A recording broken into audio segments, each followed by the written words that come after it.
Empire.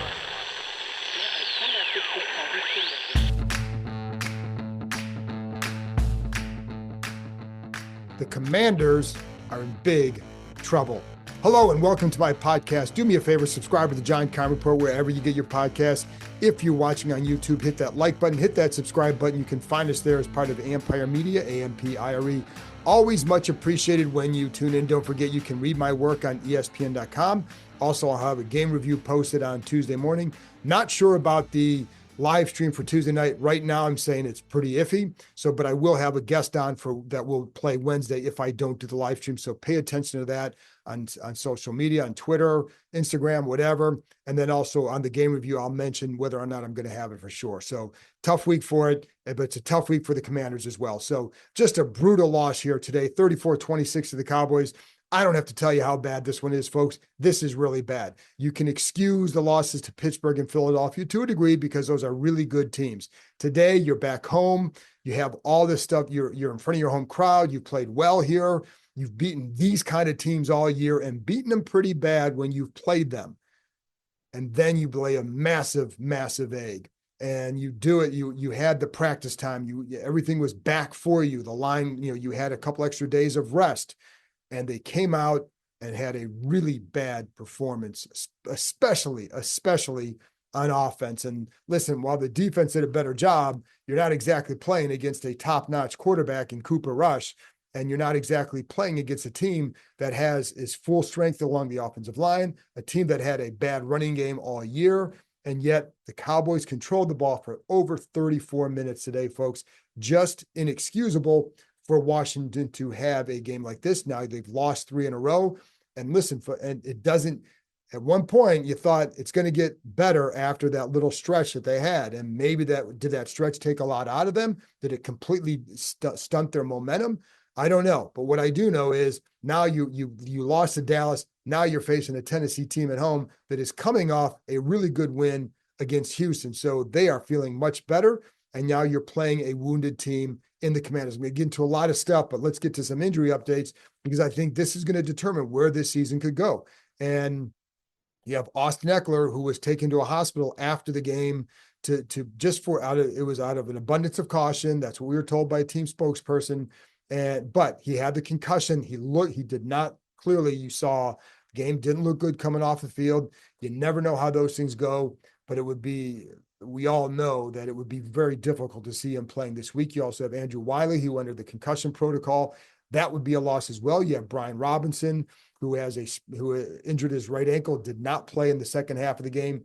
That's a bad sign. Robinson's been banged up. And the biggest culprit to me in this whole situation has been the run game. They have not run the ball well. And I think that's led to a lot of issues on both sides of the ball. They're not controlling the ball, and they're not setting the pass game up in better positions. But I also think there's a lot of other things going on with the run game that I want to get into later. But one thing you noticed early in the year, they were able to fool teams sometimes with the runs, get a lot of eye candy in there.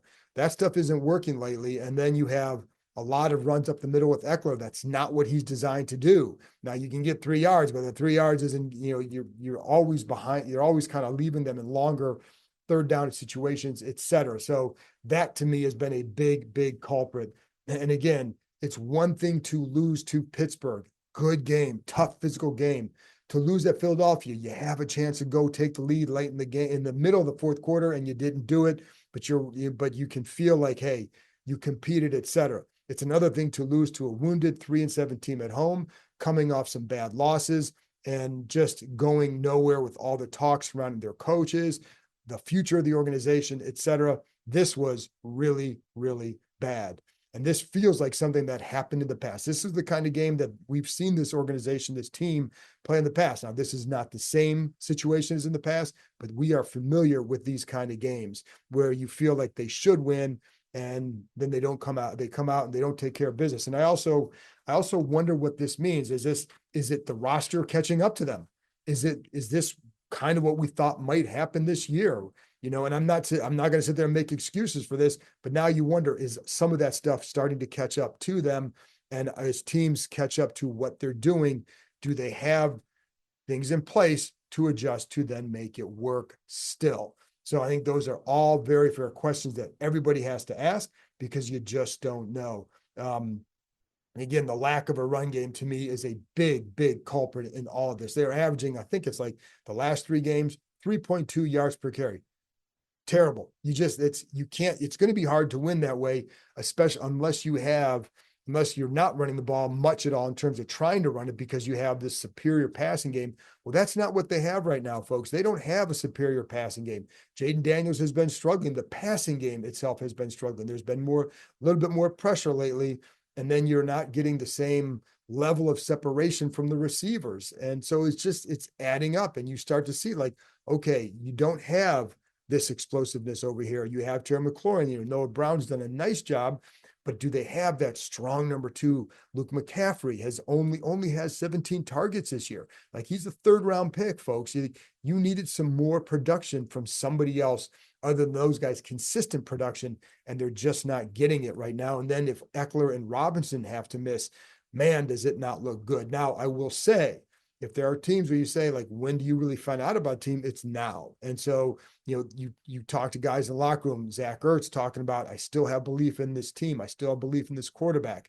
Bobby Wagner saying the same thing. Like he said, the one thing that they got to tell the young guys is you have guys like him and Zach Ertz who have the scars, who have been in crazier or worse situations than what they're in now and have emerged from it. So you've got to stay focused and consistent on that. But when you start getting banged up, now you're going to have to get Jeremy McNichols, Chris Rodriguez, whom they cut on Saturday. But when they cut him, it was just to make room for Javonte Jean-Baptiste coming back off of IR. But you can re-sign Rodriguez now you're going to have to re-sign probably to the roster, or at least if nothing else, the practice squad, but I would imagine to the roster. But we'll see what happens there. But they need him back because now you're all banged up. So it's a tough situation, it's not one that you can't overcome. And listen, if we think Jaden Daniels is that, then he can certainly make some more plays down the stretch. But I think you're going to need some other playmakers. You saw Terry McLaurin at the end of the game. That's a playmaker. But you need others to step up and do things, and you cannot suffer the details in games like this. Missing tackles. There are too many missed tackles, including on the 99-yard kickoff return. I'll get to that in a minute as well. So, but right now I'm looking big picture because I think big picture, like, you have to wonder, couple weeks ago, you thought, hey, this team's going to be playing a playoff game. Now we don't know where it's going to go. No clue. Now, the NFC is not very good. So how many more wins is it going to take? And you do have some more games at home. You do have another game left against Dallas, and who knows where they'll be in that season finale. But this team has to be in a better spot too. This team has to regain some of that, not only about swag, but some of that momentum, some of that good feeling. And they haven't had, it's been now 3 weeks. And again, like the Pittsburgh game, one thing, the Philly game on the road, short week, we can all sit there and say, give all these reasons or excuses. But the bottom line is today, there is no excuse, none at all. So, and any given Sunday, yes, I get that. These are pros, but man, you cannot come off having a couple of days of extra rest against a team on a short week, against a team that is reeling, and you just can't. So you can't give up 3 points at the end of the half to this team when they're starting on their own 14 with 45 seconds left. And they did, because you had Cooper Rush underthrows the deep balls, but Jeremy Chin and Benjamin St-Juste don't play it right or don't play it well enough. And it leads to a long pass, puts them in field goal range, gives them 3 points. That, all those little things add up, could be the difference of the game. You have Austin Seibert coming off missing a couple games with the hip injury, misses 2 extra points. We know, like, going to that last one, yes, it was a low snap, but Tressway gets the hold down. Seibert just pushes it left again. 2 of them today. Misses a 51-yard kick on, a field goal in the first quarter. Personally, I would have gone for it on that one. I said that at the time. I, just felt like they've done that all year. Why not there? Did not.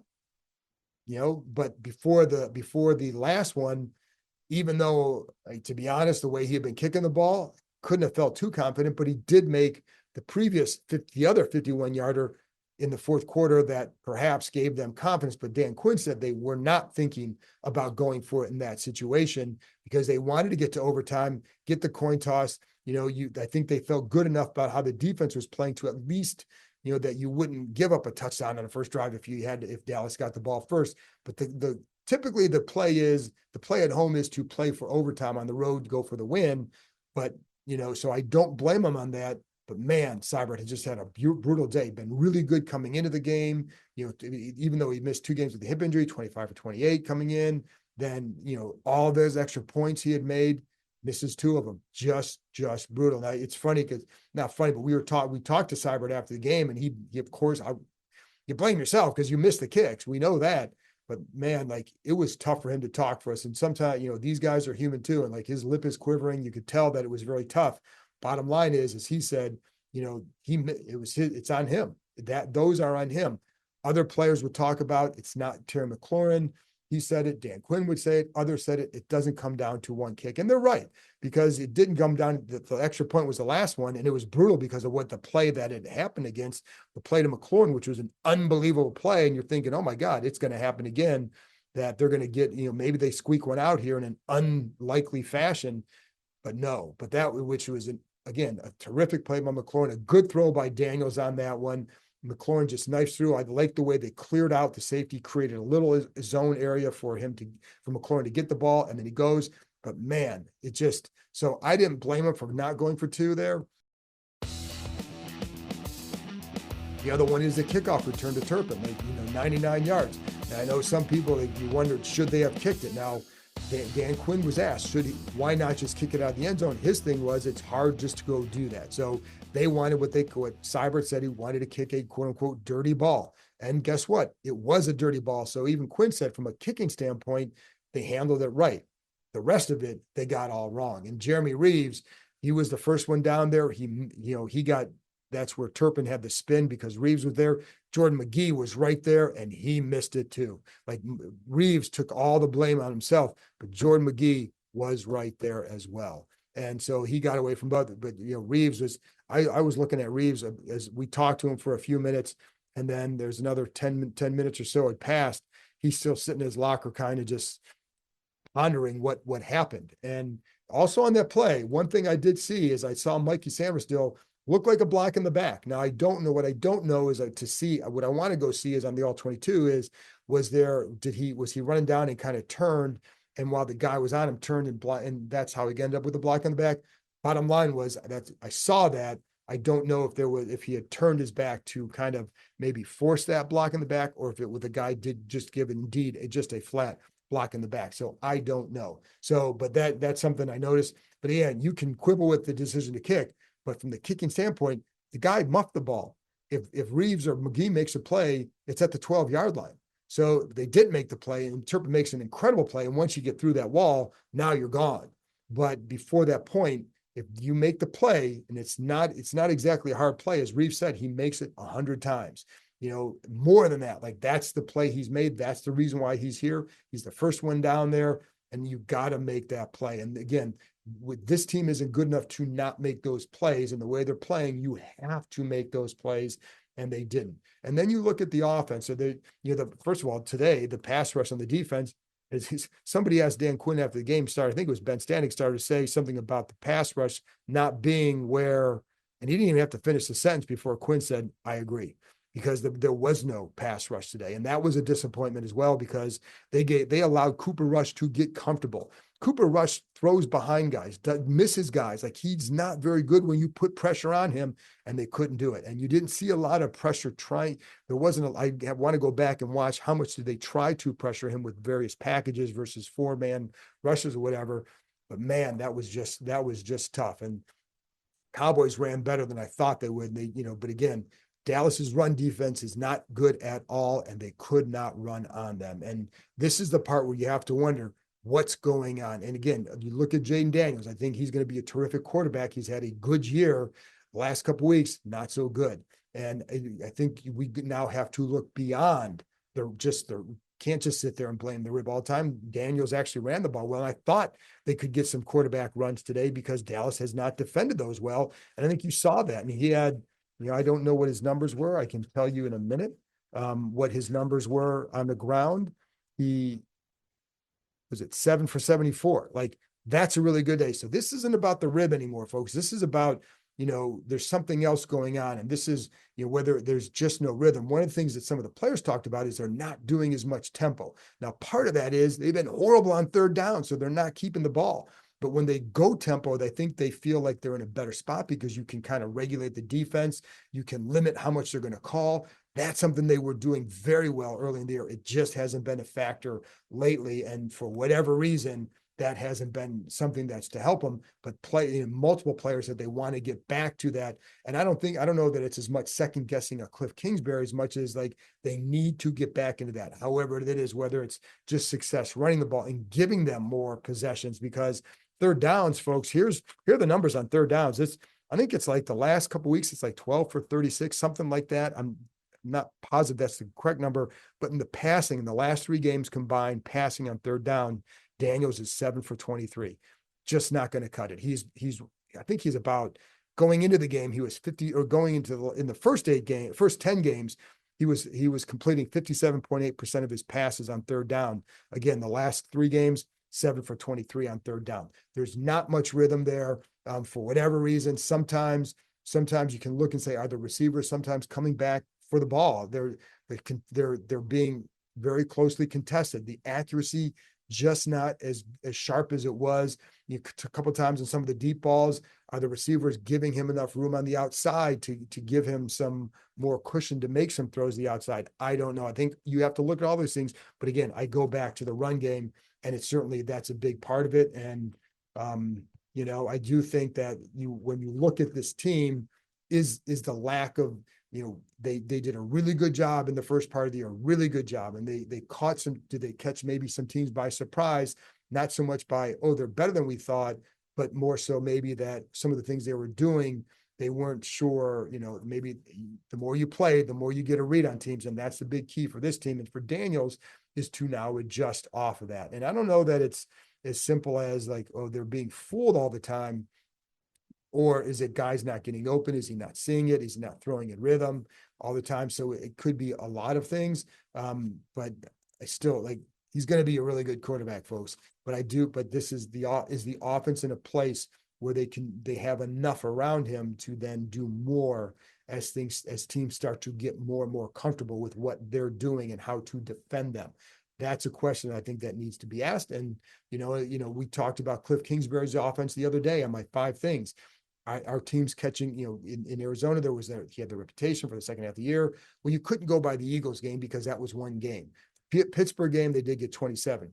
Today, I know they got 26. They're over 400 yards, but man, this was a hollow 411, a hollow 26 points because the first 57 minutes, they did not look good at all. And so there are things now you have to start to wonder, why is it happening like this? But again, the run game has got to get back, because if they don't get that back, you're not going to go anywhere. I think defensively, Noah Igbenogany had a couple penalties. I think you need to get Marshawn Lattimore out there. I don't think Lattimore is going to solve all their problems, because right now, to be honest, the problems are mostly on that offense. And, they can certainly use Lattimore. And I do think that when you get him, the 3 corners need to be, well, you can do the rotation, but who 2 of them are, Sam Still and Lattimore, and then it's a mix and match. So I don't know, folks. This one was bad, and I don't know what more to tell you. They squandered really good field position in the first half. Here's the first drives in the first half. At the Dallas 40, field goal. At their own 32, missed field goal. Dallas 47, punt. Own 42, punt. Dallas 39, throw an interception. That was one by Daniels, and I was surprised by that one, because usually he's done a good job. Like that one, he threw a hurried ball to Robinson, and just kind of Robinson went to catch it and just slid off, and he almost like handed it off to the defensive lineman. It almost reminded me of the play that Carolina had where Dante Fowler had the pick 6, where I'm like, in the past, I think that Daniels has been really good at just throwing that ball in the dirt and killing the play and live to go another down.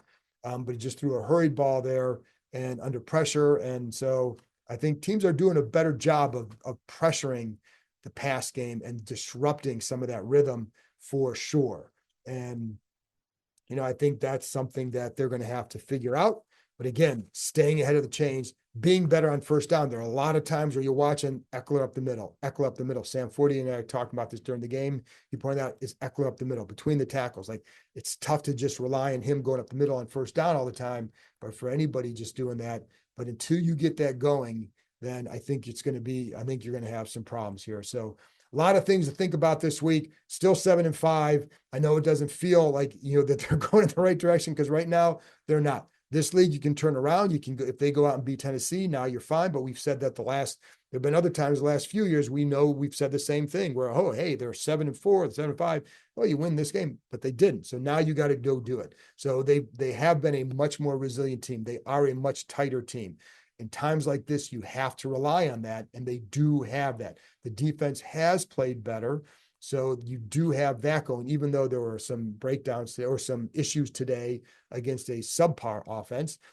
I think the defense has been better if you can get Lattimore back. No clue when that's going to be, so I probably shouldn't even talk about that until he's back out there, because we don't know what the heck he's going to look like when he is out there, because he hasn't played in a while.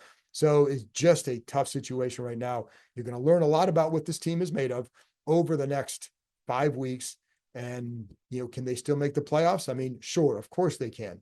But again, the NFC is very unpredictable. Like, teams that you thought were going to be really good are not. People are dealing with things, so they still can certainly make it. But I think before you get to that point anymore, you got to go out and win a game. And that starts Sunday against Tennessee, because if you don't win there are going to be a lot of massive questions going into the bye week. So very important game coming up this week on multiple levels. If they can win that, you can get back going in the right direction. If not, then you got a lot more harder questions coming up. Anyways, folks, that's it for me. Dallas 34, Washington 26. I'll be back on Tuesday with taking a look at plays of the game, and some other key plays from this key drives of this game. And we'll go from there. And again, I'll let you know about the live stream Tuesday night. One way or another, you can check my Twitter. I'll put something up on the Empire site if we're going to do it. If not, I will have a guest on for Wednesday. So we'll get you covered there, talking about kind of trying to take a dive into what the hell is going on here, folks. Anyway, that's it for me, folks. Thanks for sticking around. I'll talk to you next time.